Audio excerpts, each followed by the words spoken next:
since the PayPal days. And then the companies that preceded that, X.com, which I created, and Confinity, which Peter Thiel, Max Levchin, Luke Howry, and others created. When we combined the companies and made PayPal. So I've been thinking about money for a long time. And really, I think it's best to think of money as an information system, primarily an information system for labor allocation. For practical purposes, it exists in a series of heterogeneous databases, like very different databases in bank mainframes around the world. It moves quite slowly in reality. It may seem to move fast sometimes, and it does with PayPal, which is real time. But the vast majority of the systems out there are batch processing. So the actual reconciliation may take 1 to 5 business days, sometimes longer. And you have the ACH system, which is ancient and still in operation, which is allows transfers effectively like a check would be an ACH transfer, but it's not secure. And you've got the credit card systems, which are also not secure. It would be like handing your username and password to a stranger in a restaurant if you buy a meal. So there's definitely an opportunity for something that is better from an information theory standpoint. So and there you can think of it like data on a network. I think is the way to view it. What has the most throughput? What has the least error? What drops the fewest packets? Fraud, for example, being a source of error. And government interference in currencies being a source of error. But it's fundamentally an information system. So I think it makes sense to support something that improves the quality of information with which we conduct the economy. And Bitcoin is a candidate for that. It does, I think, some things well, and it's obviously it's evolving, and there are additional things like Lightning being done on top of Bitcoin. But Bitcoin per se is mostly solving for scarcity, or rather solving for essentially having no throat to choke, decentralized. So there's no one who can be coerced in any way to empty their Bitcoin account. Well, I guess they could technically, but on an individual basis, but the system as a whole cannot. And it has an open ledger, which is also quite good. But transaction volume is low. Transaction cost is high, and usability for the average person is not yet very good. But it has a lot of potential. And I should say that, like, I'm not, and I apologize for taking a long time, but there certainly is a lot to say. In general, I'm a supporter of Bitcoin and the idea of cryptocurrency in general. But as I've said publicly, we do need to watch out for crypto taking, especially Bitcoin, using proof of work to maybe use energy that's maybe a bit too much and not necessarily good for the environment. So, but on balance, I support Bitcoin, and I'm not an investor. The only publicly traded stock I own is Tesla, and the only significant thing I own outside of Tesla is my SpaceX stock that could help create both companies. So, but apart from that, I do own Bitcoin, and Tesla owns Bitcoin, SpaceX owns Bitcoin, and then I do personally own a bit of Ethereum and Dogecoin, of course. So. Okay, great, thank you. And we'll get into some of those issues in more depth as well. Jack, how about you? What shaped your views of Bitcoin? The network and the community. It's deeply principled. It's weird as hell. It's always evolving, and it just reminded me of the internet when I was a kid. And I encountered alt cypherpunks when I was fairly young, and this was a topic of discussion for years. I didn't touch it until 2008 when we started Square. Elon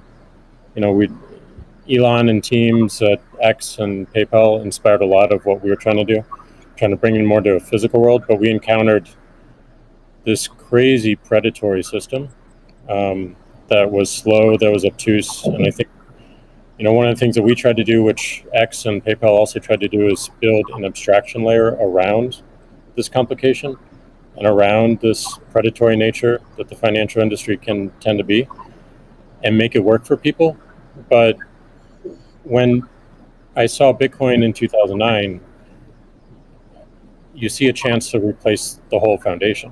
And everything that Elon was talking about in terms of ACH and the credit card networks were built with very different agendas in a very different time frame. And it's crazy that they still exist, and they have scaled, but they just are not relevant to today, and they're certainly not relevant to the future, especially when you consider the entire world and countries like Nigeria or Ghana or India, and its interconnection with countries like the United States and Canada and all over Europe.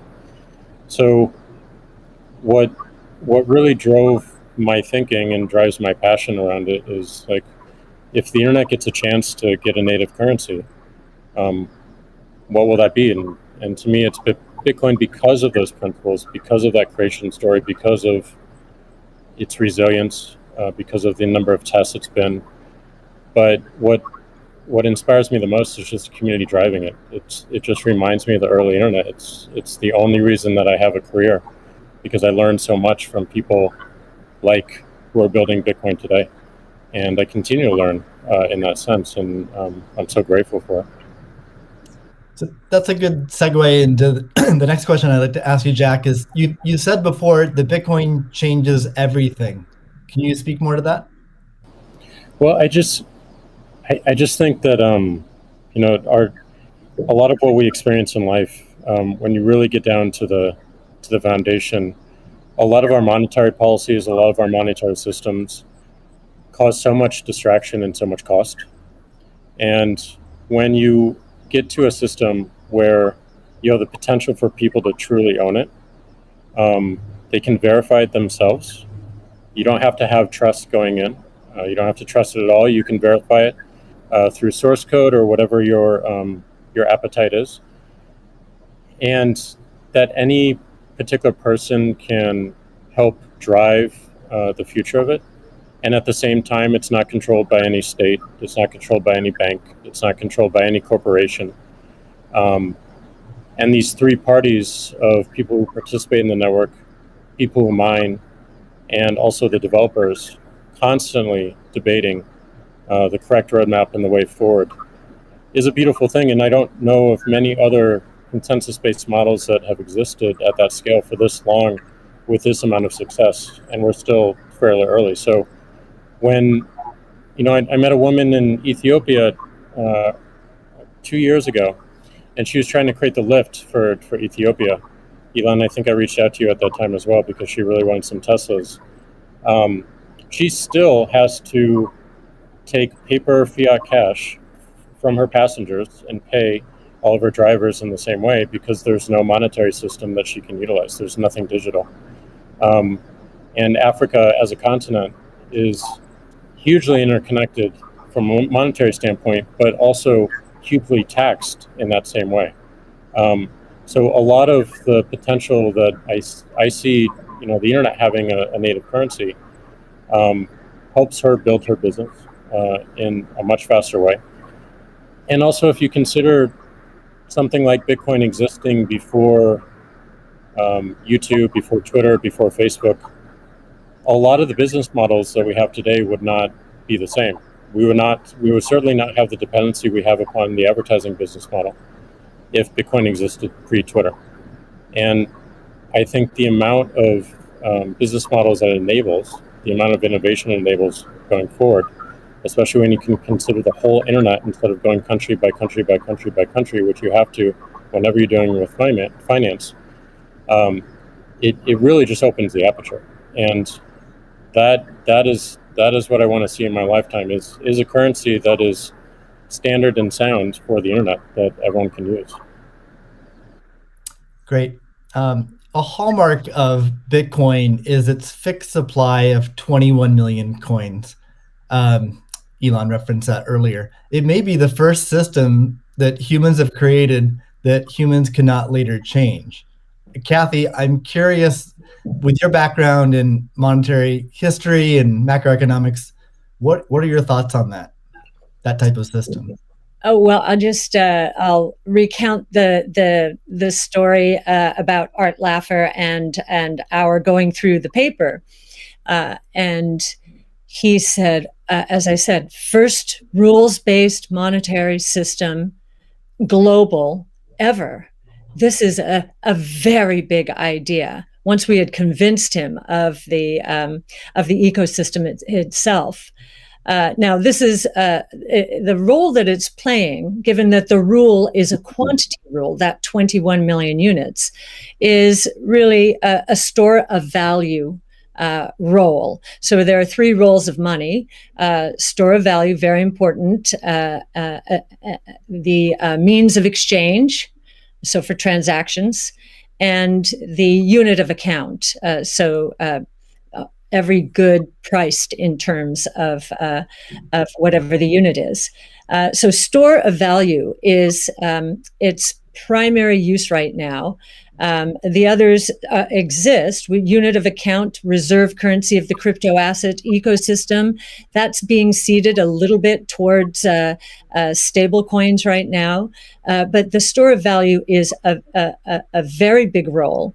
And means of exchange with apps built on top of the Bitcoin blockchain, we think is going to become more of a reality. Right now, high value transactions take place over Bitcoin, and that is a very useful role. So we look at those, and I remember saying to Art, "How big could this be?" And he said, "Well, how big is the U.S. monetary base?" Well, today it's $8 trillion. $8 trillion. At the time we were talking, it was $4 trillion. So we've gone through another crisis since then. And so the store of value, this idea that purchasing power will go up over time if demand rises relative to supply. Supply ultimately fixed at 21 million units. That's a very good thing. Purchasing power going up globally around the world.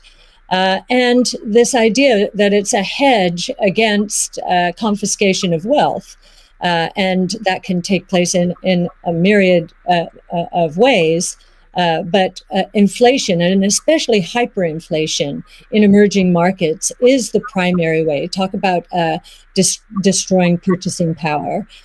So that's a very big idea. And I'll also mention deflation. In some ways, it's a hedge against deflation. I know some people are confused that we at ARC think that we're in a deflationary environment here in the United States. If that is true, the odds of a hyperinflation in the rest of the world, especially in emerging markets, is also true. So, but this deflation, and we learned from 0809, there's counterparty risk associated with deflation. And I think Bitcoin would be a hedge against that eventuality as well. So it's a very big idea. Right.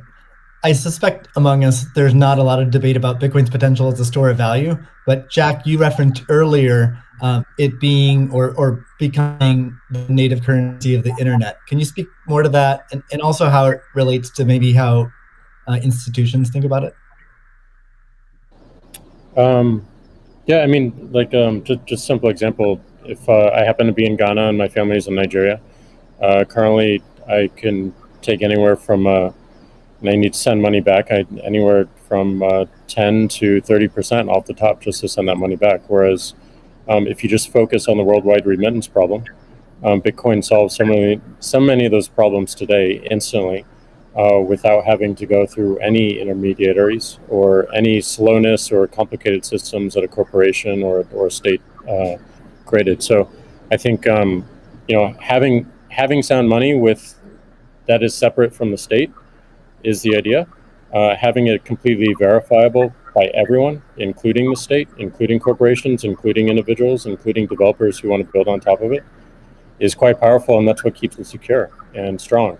And I think that's we need more of that, which is why this one of the reasons why this conversation is so important is as entities come into the space, it's not just buying an asset and holding on to an asset and treating it as an investment. There's something special that created this, and something precious and something very unique, which has to be protected, and we need to do whatever we can to help that thrive as well. Elon, I'm curious your opinion on this. You mentioned earlier about Bitcoin's throughput, or the importance of throughput, maybe some concerns around Bitcoin. Can you speak? Do you think Bitcoin can become peer-to-peer cash? Well, Bitcoin does have a fundamental scarcity limit at the base layer that's designed in. That doesn't mean you can't have some layer 2 system in theory like Lightning. And I understand Lightning is doing well in some small countries. There's some question mark as to whether you need a money transmitter license. Just a debate as to whether that's needed, given that it is not open ledger. So that's a whole separate debate, of course. But Bitcoin by itself simply cannot scale to be the monetary system for the world at base layer. But with a second layer, this is possible depending upon how that second layer is implemented.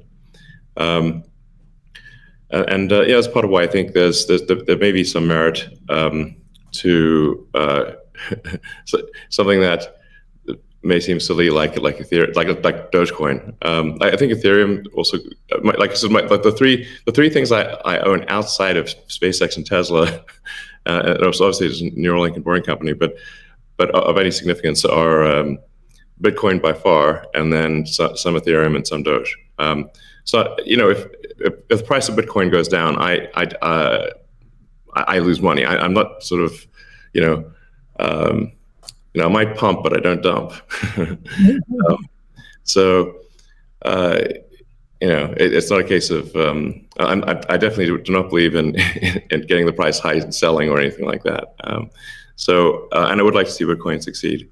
I think there's some merit to this is not a slam on Bitcoin. There's some merit to considering something that has higher max transaction rates and a lower transaction cost, and kind of seeing how far you could take a single layer network where the exchanges act as a de facto second layer.